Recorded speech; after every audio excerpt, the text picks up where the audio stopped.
दोस्तों, भगवान शंकर और माता पार्वती की कथा बहुत ही रोचक और पौराणिक महत्व रखती है।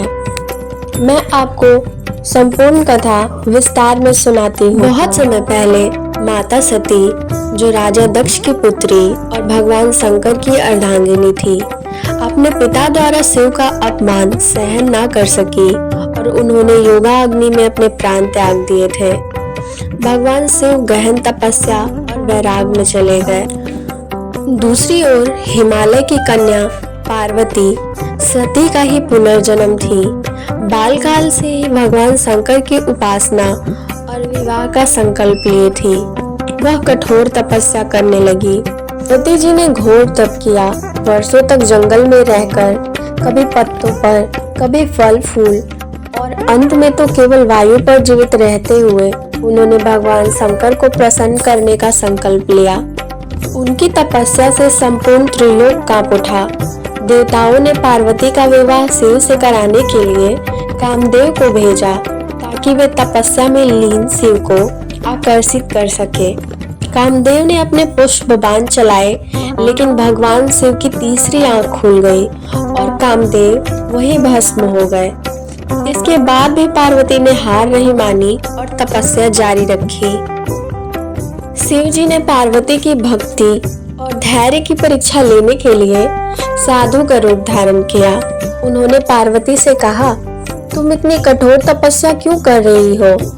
शिव तो वनवासी, भस्मधारी, सर्पों के भूषण और किसी को सुख देने योग्य नहीं है। उनसे विवाह करना उचित नहीं है। तब पार्वती ने दृढ़ता से उत्तर दिया, शिव मेरे स्वामी हैं। मैं केवल उन्हीं को पति के रूप में चाहती हूँ। चाहे संसार विरोध करे, लेकिन मेरा प्रण अटल है। शिव जी पार्वती की यह अडिग भक्ति और प्रेम देखकर प्रसन्न हो गए। भगवान विष्णु, ब्रह्मा और सभी देवताओं की उपस्थिति में हिमालय पर्वत पर भव्य आयोजन होता है। शिव जी अपने गणों, भूत प्रेतों और योगियों और नागों के साथ बारात लेकर पहुंचे। यह बारात देखकर माता पार्वती की सखियां और माता मैना घबरा गई, लेकिन नारद जी ने समझाया कि यही सच्चे महादेव हैं। ये भूतों के भी देवता हैं और देवताओं के भी देव हैं।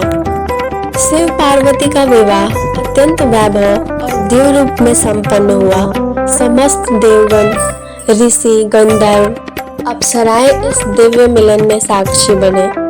इसके बाद संसार में पति पत्नी के आदर्श रूप में शिव और पार्वती पूजे जाने लगे।